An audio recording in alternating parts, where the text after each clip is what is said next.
Hey guys, welcome to another video. My name is Ian. Welcome back to the channel, Ian the Reader. Today I have another installment of Bookin' It, my weekly update series in which I talk to you guys about the books I've been reading while I am booking it to or from work.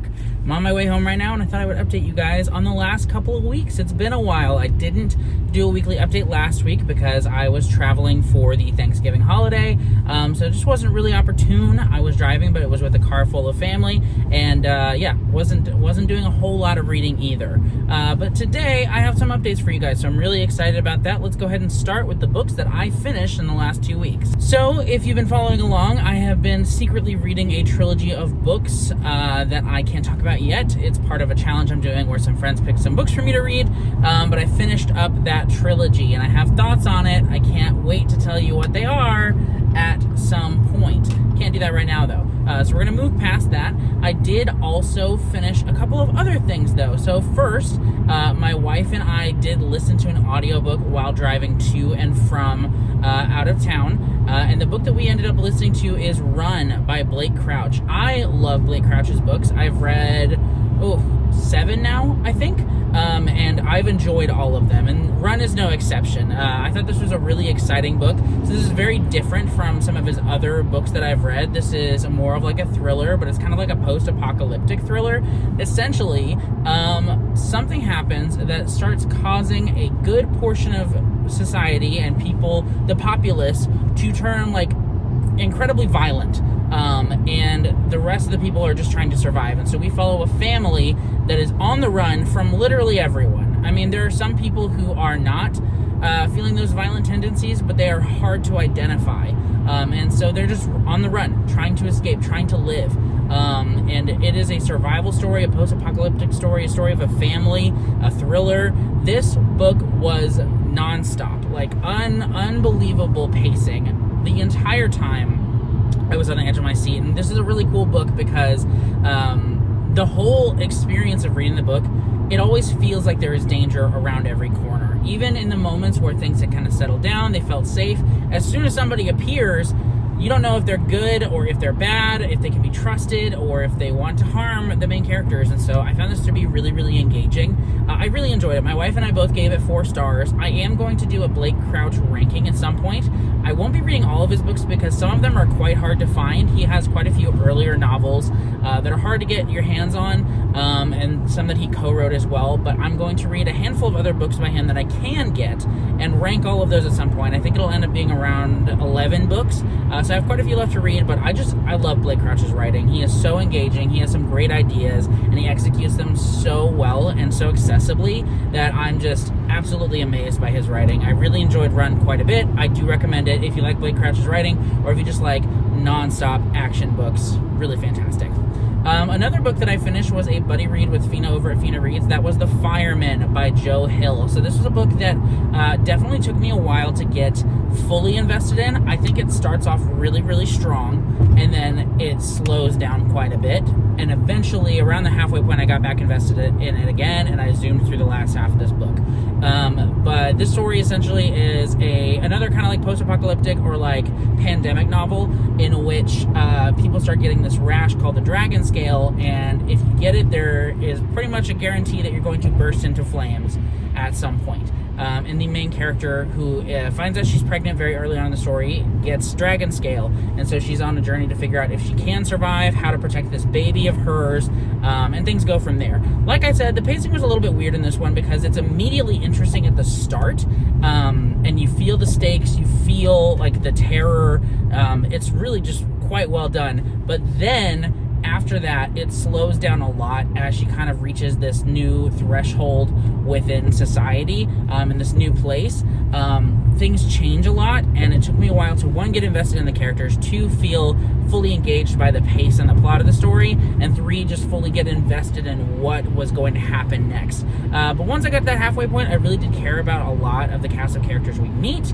I had to suspend my disbelief a bit on a handful of moments. There were just some plot conveniences that were pretty hefty, but ultimately it was something that I could get past, and I had a really good time with this book. It's not perfect, the pacing issues, some of the characterization was a little bit bothersome, so not a 5-star, but this is another 4-star star. I feel pretty good about it, and it's one that I do recommend. I have read Nosferatu by Joe Hill as well, and I was kind of mixed on that one. This one I'm less mixed on. It's not perfect, but I had a really good time with it, so I would give that book 4 stars. I believe... No. I finished one other book as well. I just finished this one yesterday. That book is The Sunlit Man by Brandon Sanderson. So this is one of these secret projects, the secret novels that Brandon Sanderson put out in 2023, I believe. It's the second one that I've read. I've now read Trust of the Emerald Sea and The Sunlit Man. And I enjoyed Trust of the Emerald Sea more than The Sunlit Man, but The Sunlit Man was in some ways more interesting. So this is a story set far in the future of the Cosmere, which is Brandon Sanderson's kind of like multiverse worlds situation of novels. It includes like the Mistborn books and the Stormlight Archive and Warbreaker and a handful of others. But this is like set in the future of the Cosmere, and we follow a character named Nomad who is hopping into different worlds. He kind of gets stranded on this world that is just ravaged by this sun, where the entire society, everyone has to constantly be moving, because if the sun catches up to them, they will burn to death. And so he's kind of stranded there without his normal abilities, and he has to kind of learn to survive, as well as try to figure out how to help this group of people who are on the run for their lives constantly. And so I really liked what Brandon Sanderson did with this small book. It's like 10 hours long or 11 hours long on audio, which is very short for Brandon Sanderson. I think it is very compact. It's very well paced. There were not a lot of slow moments, and I really enjoyed that. And I think Nomad as a character was very mysterious and very engaging. And there were some larger Cosmere implications. I don't want to spoil anything. There were some larger Cosmere implications in this book, and the reason I read it now is because Brandon Sanderson himself recommends reading this book between Stormlight 4 and Stormlight 5. And Stormlight 5 is about to come out, Wind and Truth, or it's out on the day that I'm putting this video up. So yeah, I wanted to read that before Stormlight 5, and I'm glad I did. If anything, it makes me feel a lot more nervous for the things that are going to happen in Stormlight 5, because that book was set in the future, and there was some doom and gloom involved with Nomad's character, and that doesn't make me feel good. So I'm very nervous about Wind and Truth, but we're going to get to that later. But overall, The Sunlit Man was pretty good. I thought it was well paced, and I liked Nomad as character. Unfortunately, I just did not really care about any of the other characters. I just kind of had a hard time feeling rooted and invested in the story as a whole. I do think the world that Brandon Sanderson built is pretty interesting, but in some ways it's just a little bit more one-dimensional than I'm used to for him. Some of his worlds are like thoroughly in-depth and really dug into. This one, there were some interesting ideas at play, but I didn't feel like I got quite enough of those ideas to really, really love this book. I liked it, didn't love it. I give it like a 3.5 star if I had to rate it. Maybe a 4. I don't know. I'm feeling a little bit on it because I know what Brandon Sanderson is capable of, and so it just didn't quite reach those heights for me. But still a really good read. I do recommend it. I don't know yet if I would agree that you should read it between book 4 and 5 of Stormlight Archive. If Brandon Sanderson says it, though, then I would do it.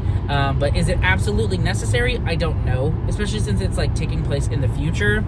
It's up to you. But I definitely have a different perspective coming into Wind and Truth, having read The Sunlit Man. And if you've read it, you know why. But those are all the books that I finished in the last couple of weeks. I believe if I missed one, then I'll put a picture of it here, but I don't think I did. Yeah, so let's go ahead and talk about the books that I'm currently reading. I have a few different things going on. So first, I went, while I was vacationing, visiting family in Omaha, Nebraska, I went to the most wonderful bookstore, the most wonderful used bookstore I've ever been to. It was like a labyrinth of used books. It was chaotic, it was messy, it was beautiful. I felt like I was treasure hunting, and I found quite a few gems there. But before I left, I talked to the owner of the bookstore and I said, I would love it if you give me a recommendation. I told him some of my favorite books, some of my favorite authors, and he started asking me about different authors and if I'd read them, and he asked if I had read any Raymond Carver, which I haven't. Maybe I've read one story, but I don't know if I have. But when I said I didn't, he immediately went and grabbed a short story collection, his last short story collection called Where I'm Calling From, and he told me to read it, and so I have been slowly working my way through it, kind of averaging like one short story a day, sometimes more. So I'm like 12 stories into it now, and I gotta say, I'm having a wonderful, sad time with this collection. Raymond Carver is such a realist, and he just truly has a way of communicating so much with so little. None of his stories are particularly long. I think the longest one I've read so far is like maybe 15 pages or 18 pages. And I've really enjoyed each one of them. There are definitely some standouts, and at some point in a future recap, I'll go ahead and list my favorites once I'm done with the collection. But his writing is just absolutely compelling. I feel so immersed in it immediately, and I feel like the characters are also genuine, dislikable at times, but really, really real. They really are. So this is my first real experience with Raymond Carver, and it will not be my last. I now want to read every single short story he's ever written. So at some point I will get my hands on another collection, but it feels really good to be slowly taking my time with a short story collection. And I think what I'm going to do is in 2025, I'm going to try to always be reading a short story collection, and try to get through at least one collection a month. So I'll probably do a TBR video of that at some point. Maybe even form like a short story book club where we just read a short story collection a month. We'll see. But yeah, very, very excited about Where I'm Calling From by Raymond Carver. It's going so well. It could be a 5-star. Obviously, with short story collections, I'm less prone to giving them 5 stars because some stories are better than others. But so far, the 12 I've read, there's maybe one that I wasn't like over the moon about.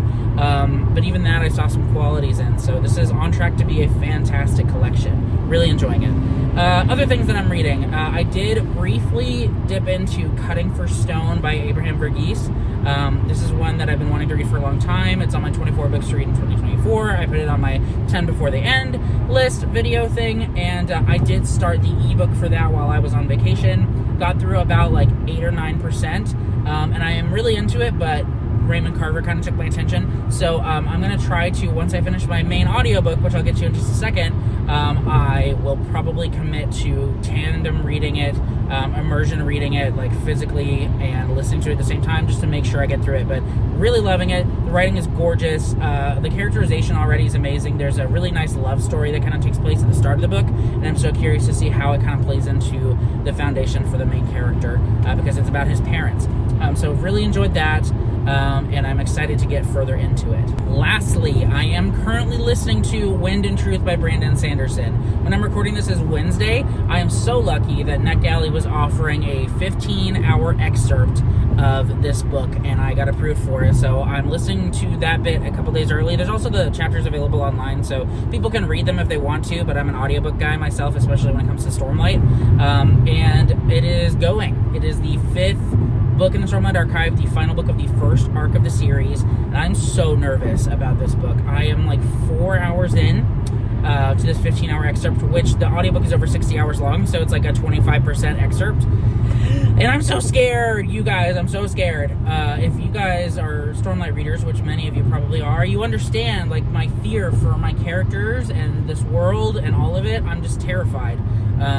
Brandon Sanderson isn't afraid to hurt you, and because this is the first arc of the story, I'm not fully convinced, one, that this is going to go particularly well for our group of characters, and two, that my favorites are going to live. So very, very nervous about it. I will have a review up for Wind and Truth and the Stormlight Archives, book 1 through 5, when I finish those, which won't be too long. I'm hoping to have finished Wind and Truth by the next weekly update. If not, very, very soon after, so we'll see. But that is going to be my main focus, in addition to reading like one Raymond Carver story a day. That's my focus for the next week. Yeah, so those are my plans. Additionally, if I do finish that, I did also dip my toes into The Way of Shadows by Brent Weeks, which is a book that Stacey over the chapter Conundrum picked for me to read. Working my way through that. I have some thoughts, but it's too early to really get into any of that. And then I may also throw in an Alice Feeney thriller in there, because I do need to get the rest of those finished before I do my ranking video. Yeah, lots of things going on. I have a lot of books that I need to try to read by the end of the month, and don't have a whole lot of time. So we're going to see what I get through in the next couple weeks. I'm confident I'll get through a lot. We'll see if it's all of it, though. But that is all for this video. Thank you so much for watching. Let me know in the comments what you are reading, if you're enjoying it, if you're going to be reading Wind and Truth over the next week like I am. It's a great time to be a fantasy reader and a great time to be a Sanderson fan. I feel like so many people are uniting over this release, and I'm so glad that I prioritized catching up on the Stormlight Archive, because the FOMO would be so real if I hadn't. So thank you so much for watching. I will see you in the next video. Bye!